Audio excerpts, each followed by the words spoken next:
Kiprah Jati. Kemudian yang kedua, saya cuma mengingatkan salah satu kebijaksanaan nenek moyang kita Jawa adalah memegang yang namanya kesadaran harmoni, keselarasan. Segala sesuatu yang datang dari luar itu memang harus diselaraskan dulu dengan kesadaran diri kita sendiri. Sehingga saya yakin, saya orang Katolik, saya orang Kristen, tapi Kristen yang sekarang ini ada di Indonesia itu bukan Kristen di Timur Tengah sana, bukan sama sekali, bukan Yahudi. Ini yang saya katakan, para pemuka agama itu harus, para teolog itu tidak hanya menguasai teologi, tapi juga menguasai hermeneutika atau tafsir terhadap keadaan zaman yang terus berkembang dan berubah tanpa harus merubah dogma-dogma ajaran. Persoalannya adalah disesuaikan dengan apakah masih ada saat ini pertanyaan generasi muda memiliki tujuan. Kalau itu belum ada, kita cuma ngisi otak kita dengan teori, bukan dengan laku. Sebab kalau menurut saya itu harus terejawantah menjadi laku, ucap, pikiran, tindakan, itu baru spiritualitas yang benar, baru kesadaran hidup rohani yang benar. Kalau tidak demikian menjadi hafalan saja, dan itu tidak ada makna apa-apa. Sementara sekian dari saya Pak Haji.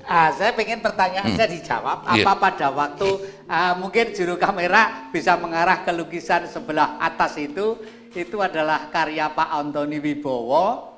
Itulah anak saya yang nomor 4 waktu itu diminta fotonya, saya tidak ngerti, katanya mau dilukis. Setelah jadi, ternyata siluetnya menjadi satu, background belakangnya itu adalah Bung Karno, lalu ada merah putih. Apa itu kira-kira yang dimaksud Pak Anton bahwa kita harus generasi ini memprediksi zaman yang akan datang demi, atau bagaimana itu penjelasannya? Saya nggak ngerti, terus terang aja. Walah, iya, saya jadi harus menimbang, menyaring dulu kejujuran saya ketika saya melukis ini Pak Jati. Saudara-saudara, ini sebetulnya sangat pribadi sekali. Inspirasi atau sesuatu sentuhan yang saya terima pada momen itu, siang-siang, itu si Mbak Era, putranya Pak Jati, masih kecil sekian itu. Tangannya sakit dan sebagainya, tangannya begini. Saya sering mampir ke sini kalau siang gitu. Tiba-tiba saya digerakkan oleh inspirasi sesuatu yang lain. Yang saya pinjam bukan fotonya Era, yang saya pinjam sebelumnya fotonya Bung Karno yang di meja kenapnya Pak Jati dulu ada, kecil Bung Karno, ya toh? Ya. Itu Bung Karno pada waktu masih muda yang saya anukan. Saya langsung melukis, saya seperti tertawan oleh inspirasi ini. Siang itu saya melukis, dan yang saya lukis saya tidak ingin menggambar potret sebetulnya. Saya sedang ingin menumpahkan apa yang sedang menawan saya, gagasan ini sendiri. Nah, saya ingin mengatakan simbol-simbol yang ada itu, saya ingin berbicara bahwa yang namanya spiritualitas itu tidak hanya soal hubungan kita itu dengan Allah, tapi setiap pengabdian kesadaran kepada kemanusiaan itu harusnya mempunyai nilai spiritualitas. Pendidikan pun harusnya mempunyai kesadaran spiritualitas.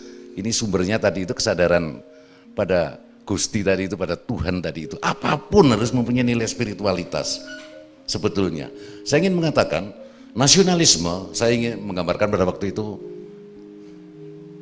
nasionalisme yang sedang kumut-kumut ya, era pada waktu itu kumut-kumut ya, belum mandi, belum sakit, tidak dandan, tidak itu, kaosnya ya gitu.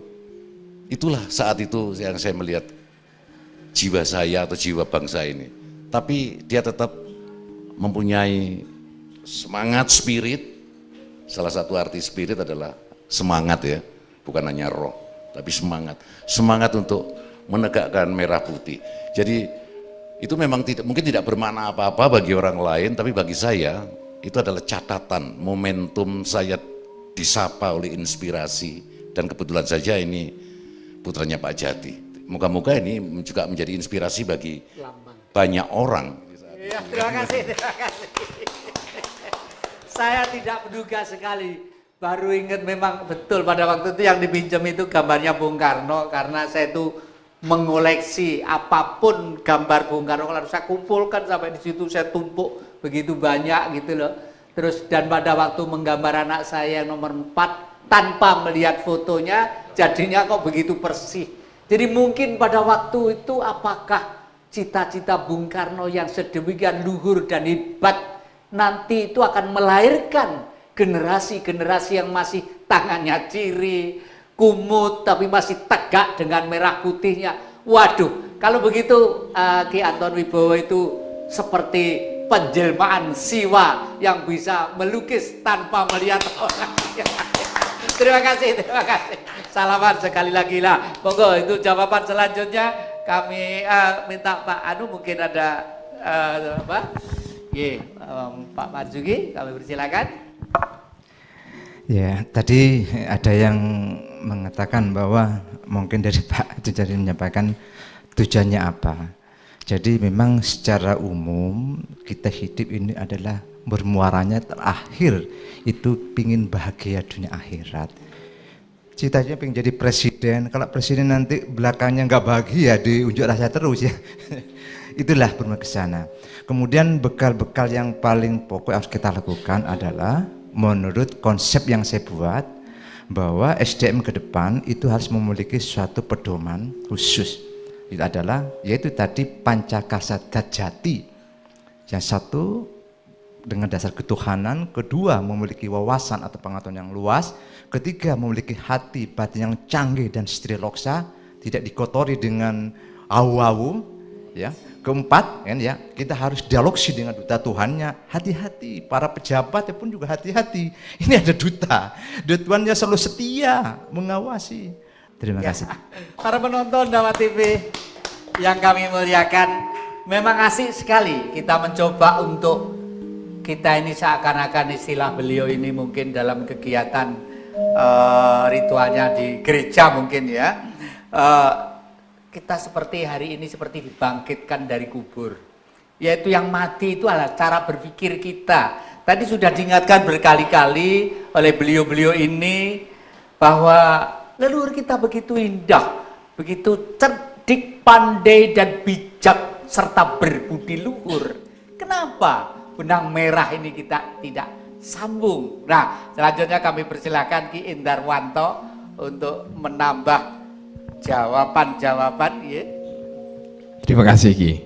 Ini tadi banyak pertanyaan ya, yang dari Pak Yudi tadi pertama ya, bahwa puasa itu kalau sekedar menahan lapar dan dahaga ya seperti tadi. Tapi kita ini saum pengendalian diri itu bermuara di rasa, di kolbu.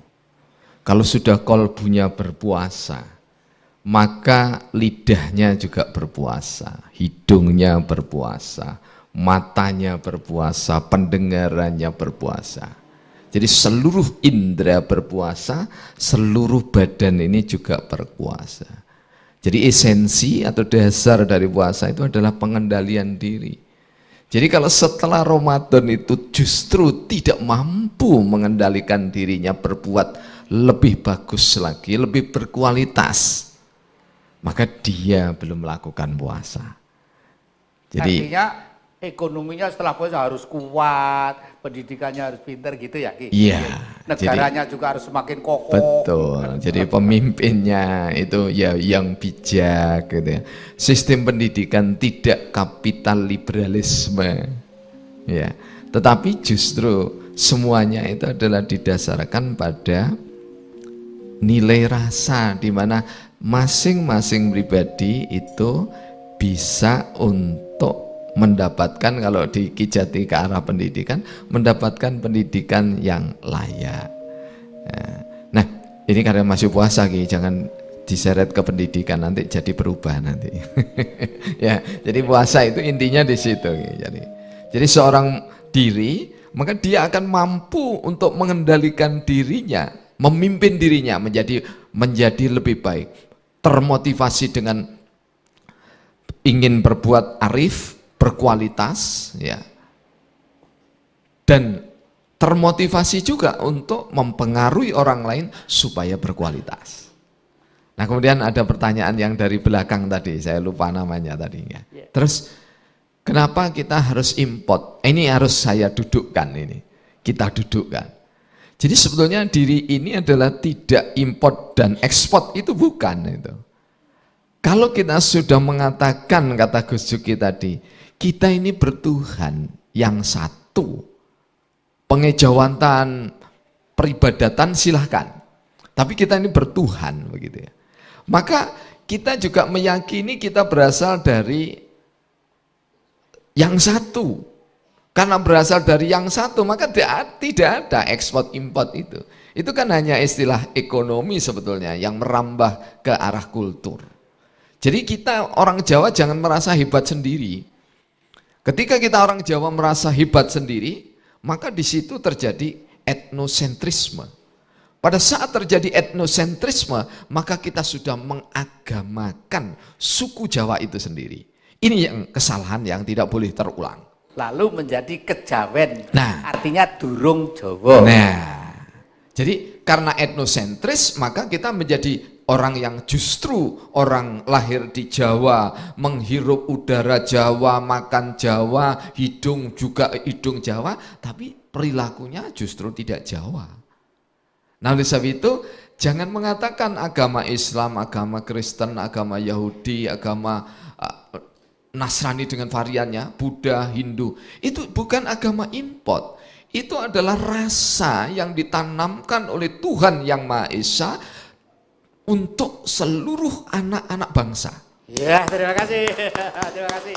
Matur nuwun nggih. Nanti dilanjutkan, memang sangat menarik sekali dan memang semua aspirasi kita tampung, intinya itu supaya clear itu bersih, jernih, dan yang memang sesuatu itu sebenarnya kita itu satu, tidak ada merah, tidak ada putih, tidak ada kuning, dan lain sebagainya. Nah, para penonton Dhamma TV yang kami muliakan, kelihatannya masih menarik, membedah ini semuanya.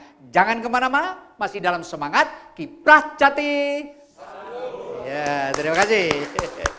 Wahai angsa, konon kau adalah hewan bijaksana di bumi ini. Nah, katakan padaku, agama apa yang paling benar dan terbaik untuk menuju Tuhan?